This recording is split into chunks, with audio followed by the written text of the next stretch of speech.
আচ্ছা, তুমি আমার সাথে কি করে পারলা এইভাবে মেয়েমানি করতে? আমি তো তোমার লাইফে যাইনি, তুমি তো আমার লাইফে আসছিলা। শুরুতে কতই কথা দিছিলা, ছেড়ে যাব না, সারা জীবন পাশে থাকবো।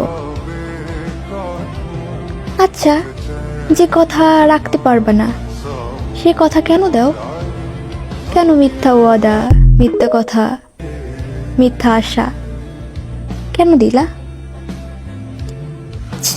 থাকতেই যেহেতু পারবা না সারা জীবন, তাহলে দুদিনের জন্য ভালোবাসলা কেন? ভালোবাসলা তুমি, লাইফেও আসলা তুমি, মাঝখান থেকে ঠকে গেলাম আমি। কি অদ্ভুত, তাই না? সম্পর্ক দুইজন শুরু করি,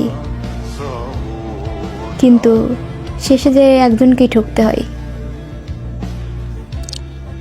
তুমি তো সেই মানুষটাকে ছাড়া খুব ভালোবাসো এবং ভালো থাকবা, বাট যাকে ছেড়ে গেছো খোঁজ নিয়ে কি দেখছো সে তোমাকে ছাড়া ভালো আছে বা খারাপ আছে, সে কেমন আছে একবারও জানার চেষ্টা করছো? করনি।